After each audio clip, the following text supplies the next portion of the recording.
Hola, soy la doctora Alejandra Herrera del Departamento de Reumatología de la Pontificia Universidad Católica de Chile y en esta presentación les voy a contar sobre el manejo de las artrosis que dice la evidencia respecto a los tratamientos no farmacológicos y farmacológicos.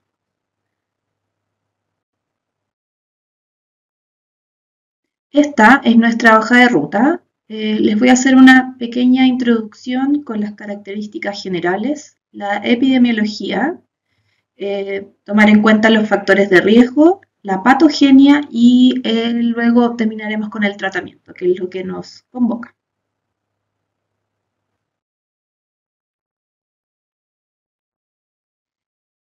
Dentro de las características de las artrosis, debemos saber que esta es una patología que es degenerativa, que hay deterioro del cartílago articular y hay proliferación del hueso subcondral. Esto también afecta no solo la articulación, sino que todas las estructuras que están alrededor de la articulación. Produce una inflamación que puede presentarse como sinovitis y cuando se perpetúa en el tiempo puede llegar a la pérdida de la movilidad de la articulación.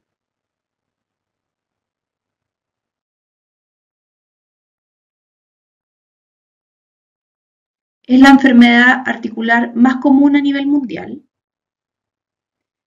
Tiene una relación directa con la edad y de hecho a los 50 años después de los 50 años se ha visto un aumento en forma exponencial de su incidencia y de hecho el 50% de los pacientes a los 85 años ya tienen algún síntoma de artrosis. Su prevalencia también varía según la localización en el cuerpo. Es más frecuente en manos, después viene rodillas y cadera, sobre todo en los pacientes que son mayores de 65 años. Es más frecuente en mujeres y produce un gasto económico alto en países desarrollados. De hecho, puede llegar a alcanzar incluso el 1 al 2,5% del PIB.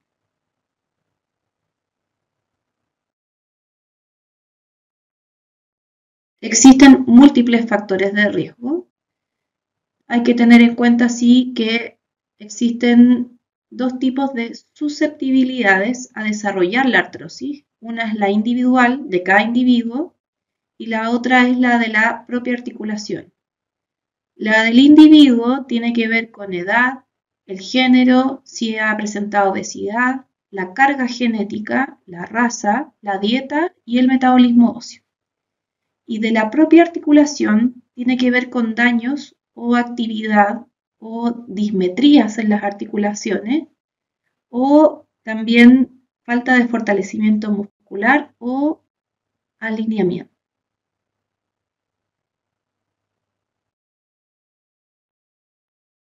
Dentro de la etiopatogenia de la artrosis tenemos que tener en consideración que esta patología, su mecanismo es la respuesta inmune innata y las estructuras afectadas no son solo la articulación, sino también las estructuras periarticulares. El principal dañado es el cartílago articular, el hueso subcondral y la sinovial.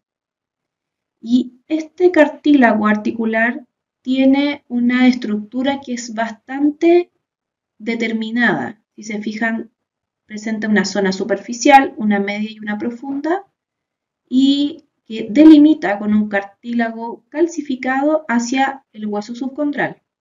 Esta estructura es lo que da la normalidad a este cartílago articular. Y cuando hay un desorden de este cartílago, empiezan a aparecer las inflamaciones de la artrosis y el dolor.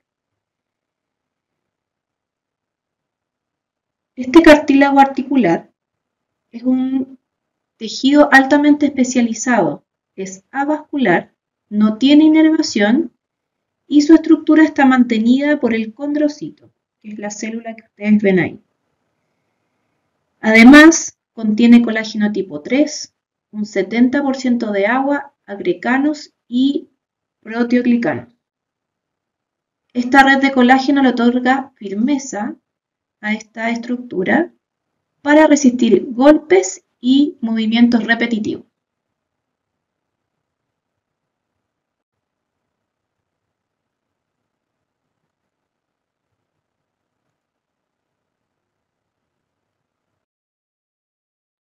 Por lo tanto, el condrocito es la célula clave. Está encargado de producir colágeno tipo 2, agrecan, mantener un equilibrio entre las enzimas colagenasas y proteasas, citoquinas y factores de crecimiento. Y ya cuando a medida que va perdiendo su funcionalidad, hay un desequilibrio de predominio catabólico, donde hay destrucción y lamentablemente el colágeno, que es lo principal que existe para darle estabilidad, no se repara.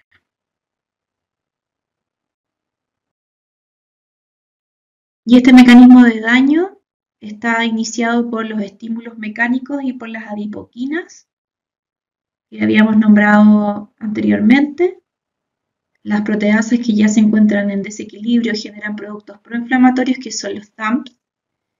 Y estos llevan a la activación de fibroblastos que estimulan la respuesta celular, activando tanto linfocitos T como linfocitos B, produciendo una sinovitis.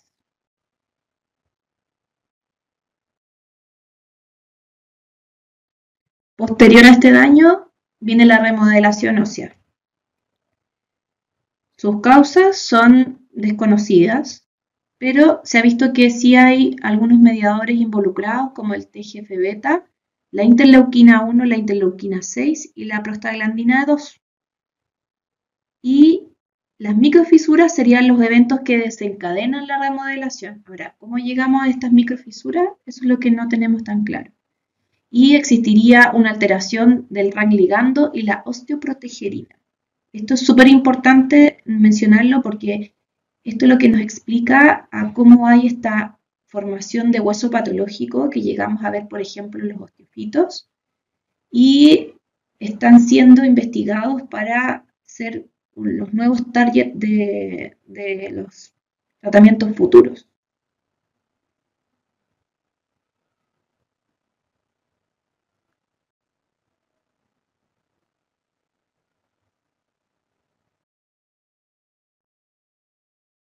Y para que tengan claro un poco cómo se ve histológicamente, aquí se ve en el lado C cómo es un cartílago articular normal y cómo va perdiendo su estructura y su orden en la lámina D, donde si se fijan ya no hay un límite entre el cartílago y el hueso y existe una invasión vascular. Esta neoangiogénesis es la que produce el dolor en esta patología.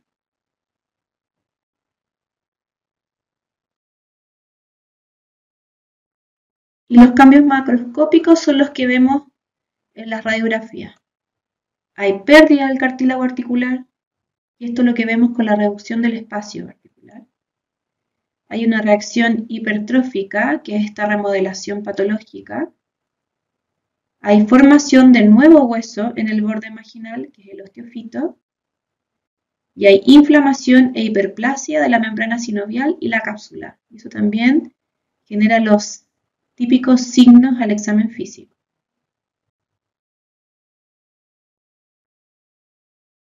¿Qué dice la evidencia entonces en relación a los tratamientos en las artrosis? Existen distintas guías clínicas para hacer recomendaciones en relación al manejo. Y si ustedes notan, aquí yo les puse las 3 grandes guías que utilizamos los reumatólogos.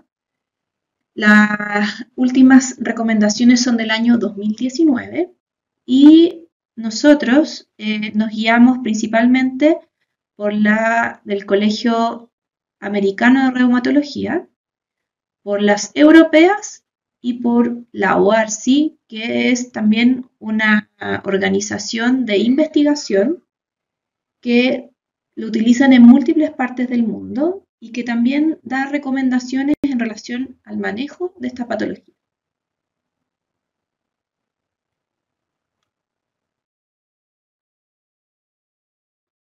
Dentro de las generalidades, los objetivos principales del manejo de la artrosis a corto plazo es disminuir el dolor, la rigidez y mejorar la funcionalidad de los pacientes.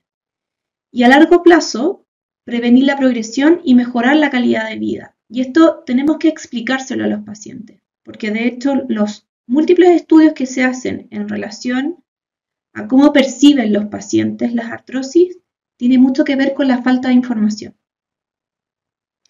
¿Y qué tipo de manejos debemos hacer? El no farmacológico, el farmacológico y ya desde el punto de vista más especializado, el quirúrgico. Yo se los quise dividir en los distintos tipos de artrosis más frecuentes que vemos en nuestro país y porque además cada uno de estos tipos de artrosis tienen sus distintas evidencias y la que está más estudiada es la artrosis de rodilla. Dentro del manejo no farmacológico debemos educar sobre la enfermedad, explicar que hay tratamiento específico, que el daño que hay ya no es reversible, pero que el paciente puede mejorar de su dolor, puede mejorar la movilidad y puede mejorar la calidad de vida. Y esto promueve a que el paciente se sienta más optimista y así realice de manera adecuada sus terapias. Además, debemos educar sobre la actividad física, ya que no solo es beneficiosa para las artrosis, sino que también para la salud en general. Y dentro de la artrosis, la estimulación de actividad tiene mucho que ver con la protección articular y también con la disminución de peso. Y esto ayuda en conjunto a mejorar el dolor y la calidad de vida de los pacientes. Dentro de los ejercicios más efectivos está el fortalecimiento muscular y el ejercicio aeróbico. Y les voy a contar un poco más adelante qué dice la evidencia.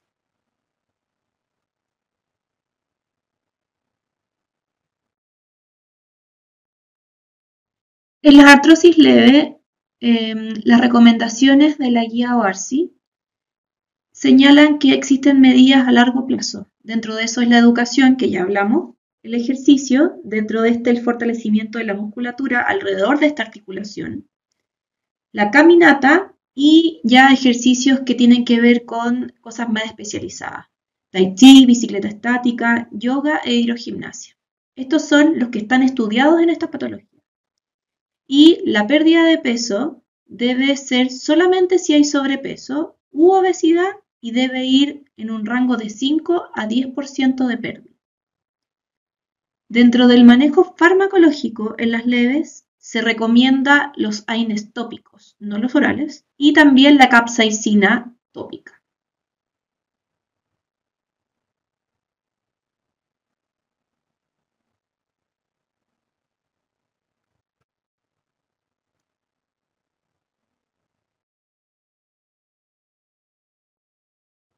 En la moderada y severa también existe siempre la educación, también existe el ejercicio y también la pérdida de peso.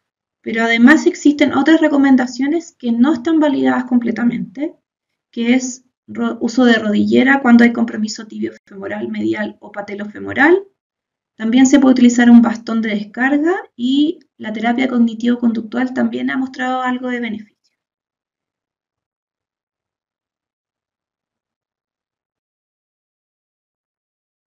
Dentro de la terapia farmacológica, aquí ya entran de lleno los antiinflamatorios orales. Si los pacientes tienen contraindicación para su uso oral, se puede pasar inmediatamente a antiinflamatorios tópicos. Y si luego de 3 meses de utilización de esta terapia en conjunto con las otras medidas que conversamos previamente, no hay respuesta, podemos pasar a la duloxetina y utilizarla por un mínimo de 3 meses. Y si efectivamente esto tampoco funciona, uno podría pasarse a los glucocorticoides intraarticulares. En caso de que no haya mejoría de las escalas de dolor ni de la calidad de vida, uno debería derivar a traumatología en caso de persistencia de estos síntomas.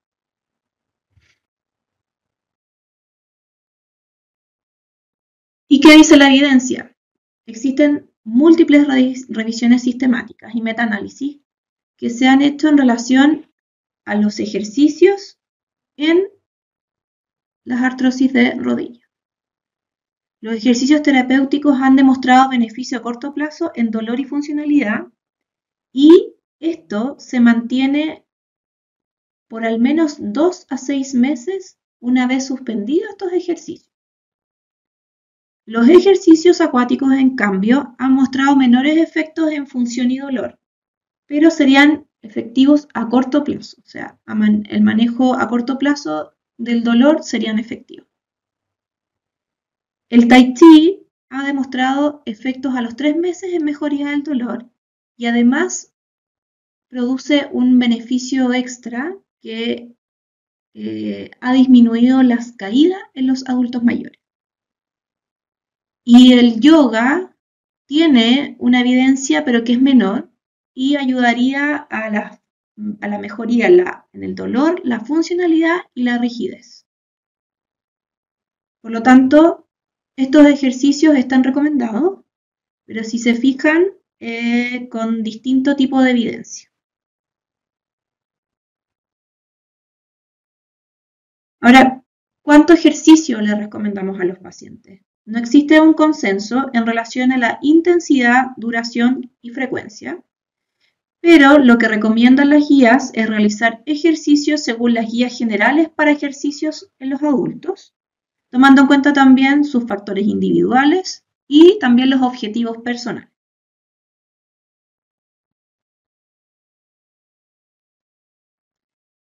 ¿Y por qué es tan importante el peso? Es porque ayuda a preservar las estructuras articulares y con la consecuente disminución del dolor y mejoría en la funcionalidad, y porque además el bajar de peso disminuye el tejido adiposo, que libera adipoquinas como la leptina y la adiponectina, que están involucradas directamente en la actividad inflamatoria y daño del cartílago en la artrosis. Además, mantener un peso adecuado es beneficioso para la salud en general, y la recomendación es bajar un 5 a un 10% del peso si hay sobrepeso u obesidad.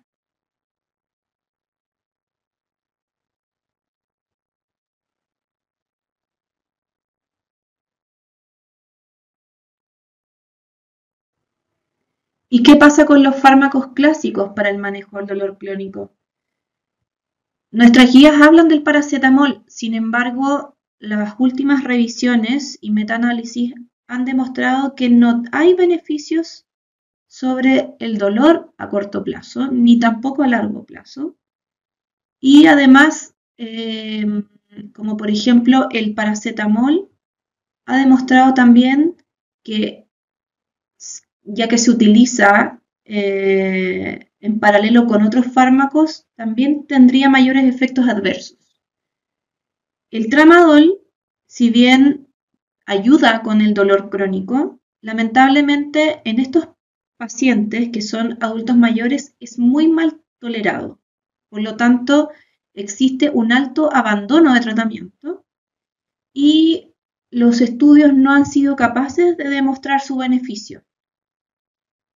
Sin embargo, existe una recomendación que es solamente para el manejo del dolor, solamente a la espera de una resolución quirúrgica en estos pacientes. Por lo tanto, ahí la recomendación es más bien de expertos y podría ser utilizado. Y cuando uno llega a la terapia quirúrgica, cuando ya ha agotado todo el resto de las terapias que ya conversamos. Y existen otras terapias intraarticulares además de los glucocorticoides. El ácido hialurónico, que ha demostrado un beneficio mínimo versus placebo en relación al control del dolor. Y lamentablemente es de alto costo y tiene efectos secundarios. La misma infiltración produce un dolor intenso en algunos pacientes y además se han visto infecciones intraarticulares. Por lo tanto, como hay falta de evidencia para su uso, la recomendación es baja. Igual que el plasma rico en plaquetas, que en realidad no está recomendado, ya que los estudios no han mostrado beneficios en relación al dolor ni tampoco a cambios estructurales.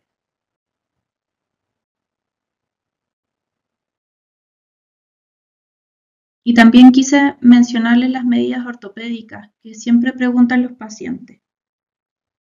Tanto las plantillas como el calzado no han mostrado una evidencia a favor, tanto para el uso de plantillas con alguna cuña como para el uso de zapatos con apoyo estable versus apoyo flexible.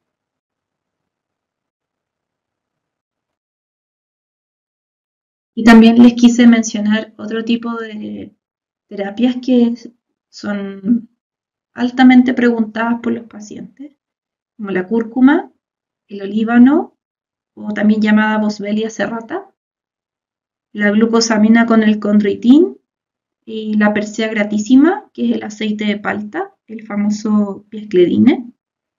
Si bien en la práctica clínica los pacientes refieren mejoría del dolor, en los estudios y en los metaanálisis la evidencia no es buena, por lo tanto no se recomienda. Al igual que la terapia de electroestimulación neurosensorial, que se realiza por los kinesiólogos, y el calor local. Y esto es más bien dado porque los estudios que hay son con una evidencia de baja calidad. Por lo tanto, falta todavía realizar como un estudio bien realizado como para poder mostrar sus beneficios.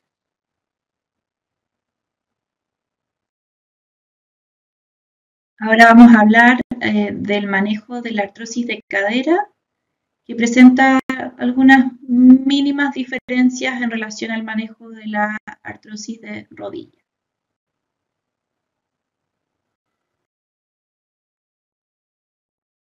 Dentro de las medidas generales, y esto lo vuelvo a nombrar, a mencionar, existen medidas a largo plazo que son importantes como la educación, el ejercicio, y aquí la recomendación de la guía OARSI es la terapia física de fortalecimiento muscular y la caminata a paso rápido. Estas dos han demostrado disminuir el dolor y mejorar la calidad de vida en los pacientes. Y también la recomendación viene extrapolada de la recomendación de la artrosis de rodilla para la pérdida de peso. En general, para la artrosis de cadera existe una baja evidencia también en relación al uso de bastón de descarga, andador o muleta.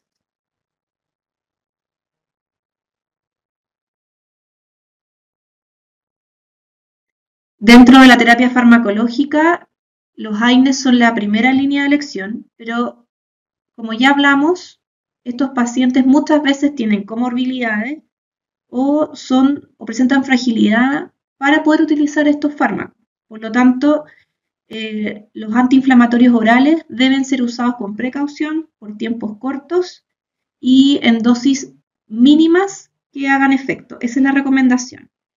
Los AINES tópicos en este no sirven y se recomienda el uso de duloxetina por un mínimo de 3 meses y los corticoides intraarticulares no están recomendados. En caso de persistencia de síntomas, también la recomendación es derivar a traumatología para una eventual cirugía. Y como pasa en la artrosis de rodilla, la evidencia es escasa para el uso de glucosamina con condroitín, para el uso de paracetamol, ácido hialurónico. Se ha evaluado también la acupuntura en estos pacientes, el plasma rico en plaquetas y los opioides.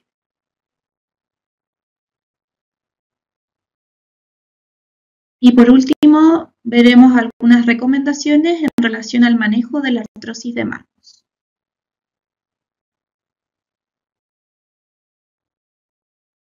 Yo les recomiendo reconocer los distintos subtipos de artrosis. Existe la risartrosis, que es la clásica artrosis de la base del pulgar, la artrosis nodal, que es la artrosis que se produce en las interfalángicas distales y proximales, los llamados nódulos de Heberden y de Bouchard. Y existe un subtipo menos frecuente, pero que es cada vez más visto en la consulta ambulatoria, que es la artrosis erosiva. Estos subtipos tienen distintos tratamientos y existen distintos tipos de evidencia en relación a su manejo. Recuerden siempre educar, explicar de qué se trata esta patología, recomendar ejercicios. Las guías hablan de que los ejercicios se pueden realizar en casa y tienen que ver principalmente con mejorar la movilidad y también mejorar el puño y la pinza.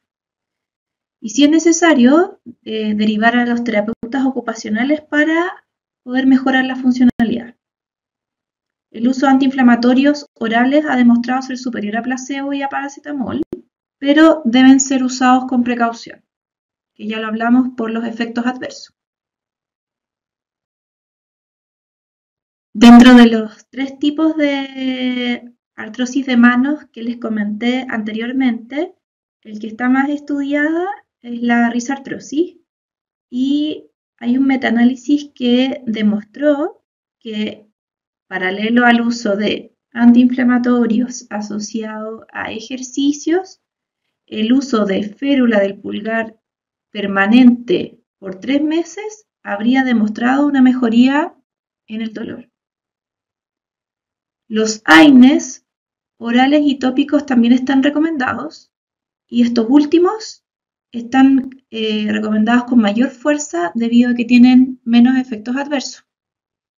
También las revisiones sistemáticas han demostrado que el uso de condroitin sulfato versus placebo también tendrían un beneficio sobre el manejo del dolor y la infiltración con glucocorticoides sería uno de los últimos escalones a realizar en estos pacientes.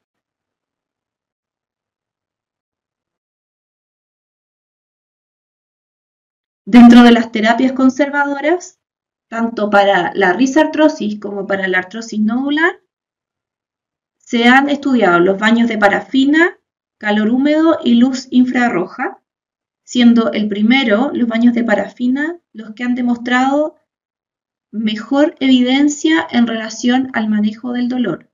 Sin embargo, siguen siendo recomendaciones con escasa evidencia.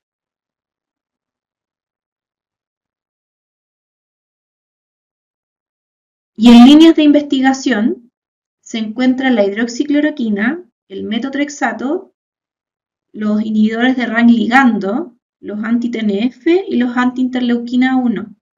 Estos específicamente relacionados a los 2 primeros a las artrosis erosivas, ya que se está buscando alguna relación también con el mecanismo fisiopatológico de las artritis reumatoides y de las artritis psoriáticas. Y los inhibidores de RAN ligando, los anti-TNF y la anti-interleuquina 1, están netamente relacionados al mecanismo de daño de la artrosis en general.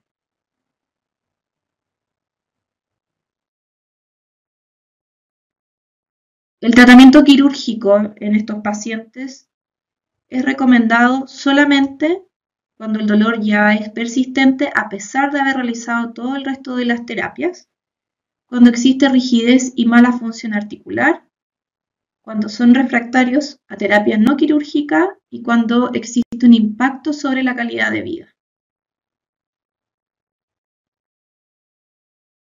Y no olviden que están dentro de las patologías GES. Para artrosis de cadera y rodilla leve a moderada en personas de 55 años o más está el tratamiento médico y para las personas de 65 años o más existe la cobertura de la endoprótesis total de cadera en pacientes con una limitación funcional severa.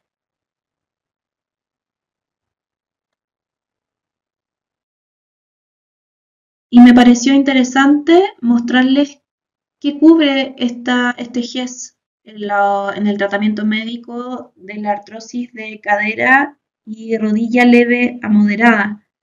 Si se fijan, esta guía está hecha del año 2009 Y dentro de lo que cubriría están los antiinflamatorios, el tramadol, los inhibidores de la COX-2, una consulta o control médico en atención primaria, el paracetamol, control por enfermera, matrona o nutricionista, y los inhibidores de bomba de protones. Y también tratamiento para la infiltración, están los corticoides, también hay kinesioterapia y también hay derivación al hospital para ser evaluado por un especialista de alta complejidad y también la infiltración local de medicamentos a bursas, tendones o punciones evacuadoras.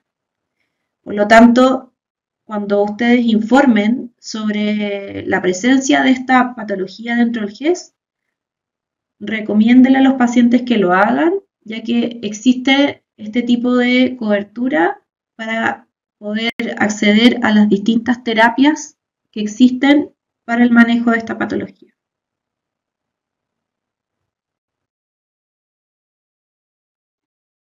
Por lo tanto, como conclusión, recordar que la artrosis es la artropatía más común a nivel mundial, que su frecuencia va a ir en aumento y está dada principalmente por el envejecimiento de la población y por la obesidad. Las principales que vemos nosotros son las de rodilla, cadera y manos. Y la prevención es clave, por lo tanto debemos educar a la población. Y si el paciente ya tiene artrosis, eduquemos para que esto no progrese. Si tienen preguntas, este es mi correo y espero que les haya servido esta revisión de los tratamientos en las artrosis. Muchas gracias.